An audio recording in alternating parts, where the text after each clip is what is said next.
Hello friends, बरायबाय Bodo Job Info YouTube चेनेलाव आसा खालामो नोंथांमोना बयबो मोजाङै दङ। दा बे समाव लेटेस्ट आपडेट HS पास आरो लोगोसे HSLC पास जायनोखि टप थांदों बिथांमोना मोजां खबर आरो लोगोसे जेनोखि ML साबजेक्टआव बर' जा बेंगलि जा एसामिस जा एबा गुबुन गुबुन जेनोखि मिडियाम जा थ' राङारि अनसुंथाइ मोनसिगोन फोसावबाय इडुकेसननि EM बिथां BTC निफ्राय। दा माब्ला मोनगोन बोरै मोनगोन बेनि सायाव जों सावरायगोन बेखायनो भिडिअ नाय जोबजासिम HS फाइनाल रिजाल्ट दिनै होगोन नामा दिनै 22 एप्रिल गोबां लेट जागासिनो जाहोना मा बेनि सायाव जों कभार खालामगोन BTC आव स्टुडेन्टसफोरा जेब्ला बेफोरबायदि राङारि अनसुंथाइ मोनो अब्ला थुलुंगाखांगोन बयबो एबा एनकारेज जागोन फरायनाय लेभेलाव बेखौ जों सावरायगोन। दा बेनि सिगां मोनसे बाथ्रा फैदों जेनोखि स्टुडेन्टस HS पास जागोन बा HSLC पास जागोन दा नैबे जाबाय सुपार 50 मिशन दङमोन थांनाय बारनि सरकाराव जेरावहाय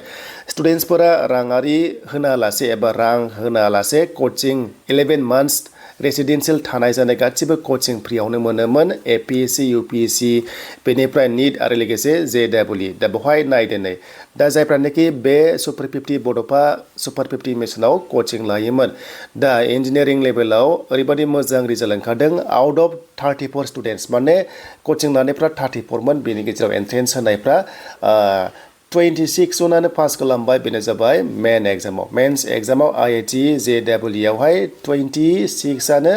बावहाय माने पास खालामबाय जोबोर मोजां कंग्रेचुलेसन आरो बे जेनोखि मिशन सुपार 50 मिशना जोंहा बड'फा उपेन्द्रनाथ ब्रह्म सुपार 50 मिशनखौ जाहाथे कन्टिनिउ खालामो आरो कन्टिनिउ खालामबा जोंनि बेनिफिट्सआ स्टुडेन्टस लेभेलनि थाखाय जोबोर मोजां बाव कुनु पार्टिनि गैया बे जाबाय पार्टिनि मेटार नङा बे जाबाय स्पेसियली जोंनि स्टुडेन्टसनि थाखाय जोबोर मोजां मिशन बे जाबाय सुपार 50 मिशन बड'फा UN ब्रह्मनि दा बावहाय APSC UPSC बेनिफ्राय मेडिकेल बेनिफ्राय इन्जिनियारिंआ बावहाय मोनब्रै सेक्टरावहाय दङमोन दा बेखौ आसा खालामो जाहाथे कन्टिनिउ दानि सरकाराबो खालामो। दानिया नोंथांमोना नायदिनै जायफ्रानोखि HS पास जाबाय HS पास जानायफोरा बड'फा सुपार 50 मिशनावहाय कोचिंखौ लानो हायोमोन दा बेखायनो नेक्स्ट लेभेलाव मा आपडेट फैयो बेनि सायाव जों सावरायगोन। दानिया HS आरो लोगोसे HSLC फार्स्ट जेनोखि जायफ्रा टपार्स थांगोन 5 लाख रां मोनगोन आरो ML आव जायफ्रानोखि फुल मार्क्स मोनदों 100 आव 100 मोनदों बेखौ मैया बिथां रबिराम नार्जारिया प्रेस मिट एबा मिडियानि गेजेरजों फोसावना होबाय मानोना बिथांमोना बुंबाय जे होमारसिगोन होननानै दा बेखौ होनायनि सिगां माखासे BTC सरकारा बाजेट खालामनांगौ जागोन आरो बे बाजेटआ गोबां खौथि नांगोन मानोना गोबां माने 200नि बारा स्टुडेन्टसा 100 आव 100 बारा मोनदों थ' बेखायनो मथा-मथि 7 crore खाथियाव बियो थांनो हागौ बेखौ हिसाब खालामना मोनगोन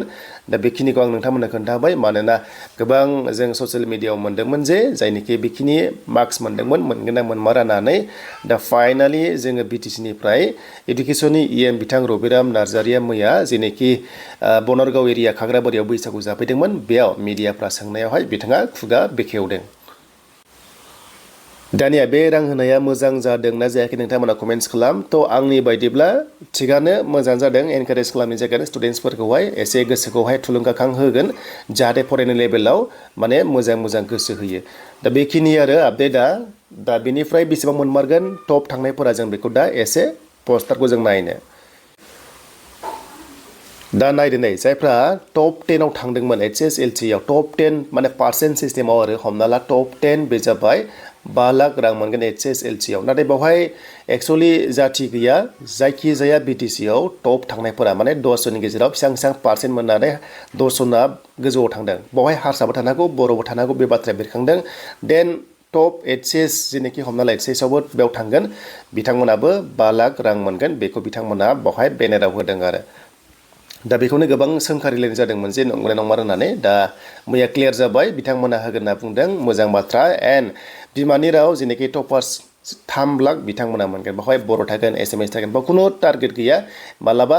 बे बोसोराव 100 जन जानो हागौ फैगौ बोसोराव 500 जन जानो हागौ जायखिजाया बिथांमोना माने होगोन बे बाथ्राखौ बुंदों आरो बेनिफ्राय मेडिकेल इन्जिनियारिं PhD बेफोर आलदा बाथ्रा बेखौ आं नेक्स्ट लेभेलाव सावरायगोन दा बे होनाया एक्चुअली मोजां जागोन जुदि होयोब्ला बियो होनांगौ आरो बेखौ जेनुवेनलि होनांगौ जाहाथे थांनाय बारनि इयुथ्सनि 2 लाख राङारि अनसुंथाइ बादिल' जाहाथे सिरि जाया एबा गुबुन जाहाथे स्केम टाइपनि जाया बेखौ आइ होप फोथायो जाहाथे अनलाइन पर्टेलाव बा जायखिजाया बेखौहाय मेरिट बेसिसआव मोजां होमारो अब्ला स्टुडेन्टसनि थाखाय जोबोर मोजां बाखनायथाव जागोन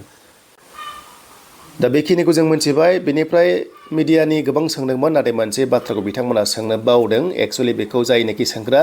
माने बेखौहाय आइडिया मोनासै जानांगौ जे BTC नि LP आरो UP नि जेनेखि फाइनाल मेरिट लिस्टखौहाय माब्ला होगोन बे बाथ्राखौ बिथांमोना सोंनो रोङासै एबा थालांबाय आसा खालामो नेक्स्ट लेभेलाव जेनेखि मिडिया पार्सनफोर दङ जाहाथे LP UP नि रिजाल्टखौबो सोङो आरो ग्रेड 3 आरो ग्रेड 4 निखौबो नोंथांमोना सोंनो हायो दा बेखिनि जों बेखौ मोनथिबाय दानिया जों HSLC फाइनाल रिजाल्टनि सायाव जों सावरायनोसै दा जों आसाम HSLC फाइनाल रिजाल्टखौ जों नायोबा टु बि एनाउन्स सुन जागासिनो दङ नाथाय दासिमबो रिजाल्टआ होआखै दिनै 22 एप्रिल स' दिनै होगोनबो नामा फाइनालि डेटखौ बुंनो हायाखै नाथाय एसे होगोन बादि मोनदों आङो आरो जेब्लानो होयो नोंथांमोनहा चेनेलाव आपडेटखौ मोनगोन जायखिजाया